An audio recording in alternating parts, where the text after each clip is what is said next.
passe à la partie invitée. Je reçois Attali Mopaya. Il est directeur général des transports terrestres DGTT. Attali Mopaya, bienvenue dans ce journal. Merci. Bonsoir à vous, madame. Alors, selon la direction de la DGTT, les examens du permis de conduire reprendront en décembre de l'année en cours. Dites-nous, quelles sont les raisons qui ont concouru à la relance de ces examens? Merci beaucoup, madame Tania. D'abord, il faut savoir que nous avons fait un état des lieux. Nous avons constaté que la majorité des écoles, sinon des centres de formation à la conduite, auto-école, moto-école, n'avaient pas d'agrément. Et donc, il était nécessaire pour nous de revoir les conditions pour avoir accès aux professions connexes au transport automobile. Et parmi les professions connexes, il y a bien entendu les centres de formation à la conduite, donc les auto-écoles. Et ces auto-écoles-là n'étaient pas agréées, ou certains avaient des autorisations provisoires. Mais Madame le ministre des Transports de l'Aviation civile et de la Marine marchande, Madame Ingrid Olga Ghislaine Ebouka-Babakas, a pris les choses en main et a voulu clarifier et mettre tout dans un contexte. Alors donc, la profession est régie par le décret 2011-491 du 29 juillet 2011. Et dans ce décret, le décret 491... Qu'est-ce qui est dit concrètement? C'est le décret réglementant l'accès et l'exercice à la profession de transporteur routier et des professions connexes au transport automobile. Et dans ce décret, la durée de l'agrément n'était pas figée. Et donc, il fallait déjà réparer ce manquement. Donc, le gouvernement a pris par la suite le décret 2025-399 du 19 septembre 2025, qui modifiant l'article 22, qui parlait effectivement de la durée de l'agrément. Donc, la durée de l'agrément est fixée à 5 ans.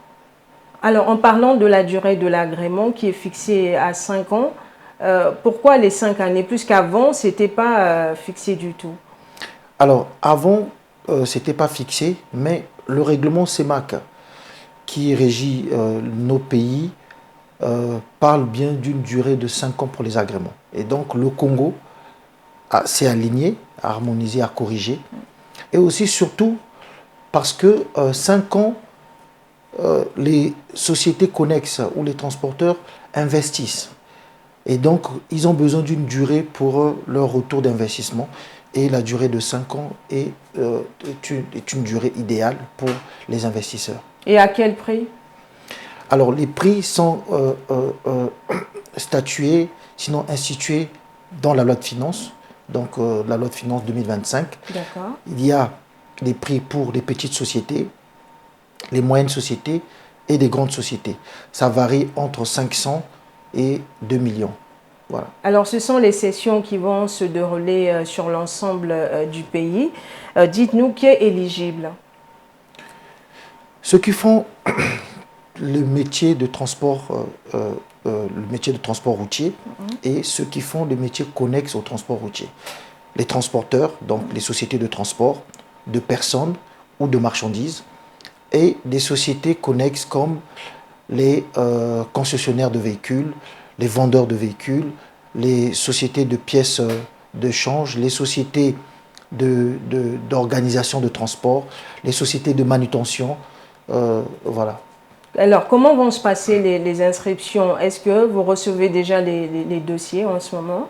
Oui, pour les agréments, bien entendu, nous recevons les sociétés qui se rapprochent, qui viennent, puisque la circulaire de Madame le ministre appelle tout le monde à se rapprocher de la Direction générale des transports terrestres avant le 30 octobre pour regarder leur dossier. Donc, nous recevons des dossiers et pour votre information, nous avons même reçu la direction de l'équipement de l'armée.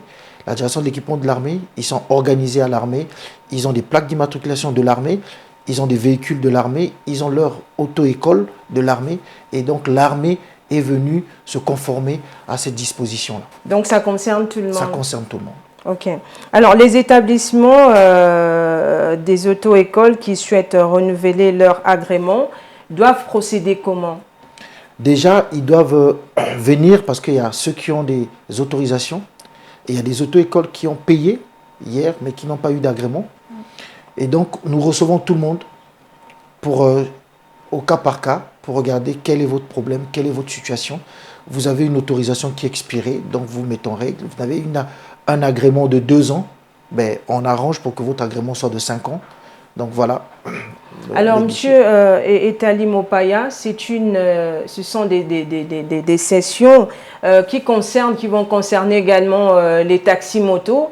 Dites-nous, est-ce que ça rentre même dans le même cadre que l'opération lancée par la DGSP? Alors, pour les cas de taxi moto ou le transport public de personnes par motocycle, nous avons commencé la campagne pour la formation des motocycles depuis novembre 2023. Il n'y avait même pas encore de décret qui officialisait l'activité de taxi-moto, puisque le décret qui officialise l'activité de taxi-moto a été pris en 2024. Mais en 2023, nous avons organisé, vu qu'il y avait une intense activité de moto-taxi dans nos villes, et nous avons pris les choses en main pour organiser.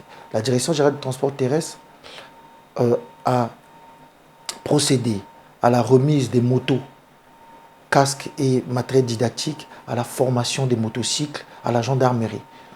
Donc, nous avons appelé tous ces jeunes qui étaient organisés par leur syndicat pour qu'ils puissent suivre la formation. Donc, ce que nous demandons aujourd'hui, nous avons commencé à en parler depuis novembre 2023. Et donc, la gendarmerie, on a préparé les programmes de formation, le site était connu, les motos, le matériel didactique. Seulement, les jeunes n'ont pas suivi, il n'y avait pas beaucoup d'engouement. Nous avons formé et organisé des examens à Gamboma, à la faveur d'une personne, donc d'un mécène qui voulait former les motocycles de Gamboma. Nous sommes allés à Gamboma, nous avons formé, nous avons organisé une session, je pense qu'il y a eu 2 sessions de permis de conduire à Gamboma. Il y a des jeunes qui sont à Gamboma, qui sont formés dans certaines localités. À Brazzaville aussi, nous l'avons fait, former et organiser des examens de permis de conduire. Donc je voulais rappeler que la suspension des examens de permis de conduire était plus sur les permis de catégorie B. Et donc, l'expansion de l'activité de taxi-moto nous emmenait ou nous conduisait à organiser les examens de permis de conduire ou sinon la formation de ces jeunes-là.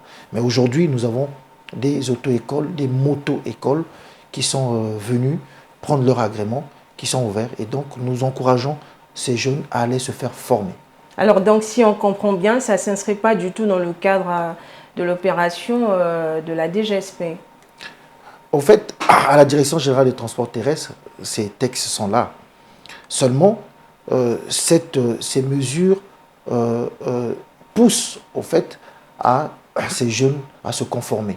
Et donc, nous, la DGTT, nous sommes organisés à les recevoir pour qu'ils puissent reprendre leurs activités dans les bonnes conditions. Alors aujourd'hui, il faut quand même dire les choses clairement. Sur les artères principales de la ville capitale et même dans d'autres villes, on ne voit plus une présence remarquable des motos taxis. Est-ce que cela prouve que ces gens-là n'étaient pas du tout en règle? Bien entendu, madame. Je pense que les gens ont été habitués à conduire, à prendre la voie sans permis de conduire, sans plaque d'immatriculation, sans assurance, sans casque, sans chasuble, 3 sur la moto, et même envoyer des jeunes dames en position Amazon. Justement. Et tout ce qu'ils faisaient était interdit. Et donc, ils ont bravé les lois, ils ont bravé les textes, et donc, effectivement, l'autorité de l'État s'est exercée. Alors, l'initiative émane de qui exactement? je voulais comprendre l'initiative de la reprise des examens. Oui. Ah, l'initiative de la reprise des examens émane du gouvernement, émane du ministre des Transports, de l'Aviation civile, de la Marine marchande, Madame Ingrid Olga Ghislaine Ibouka-Babakas. Et pour quel objectif finalement? Est-ce que vous voulez lutter contre le banditisme? Qu'est-ce que vous visez quel objectif? Nous visons l'objectif qui est d'abord de réduire les taux de mortalité sur nos voies et rendre nos voies plus sûres. Le Congo a ratifié l'accord de Marrakech. Il s'est tenu à Marrakech le 18 février de cette année. L'accord où les pays du monde entier ont pris l'engagement de réduire à 50% le taux d'accidents mortels dans leur pays. Et le Congo s'est engagé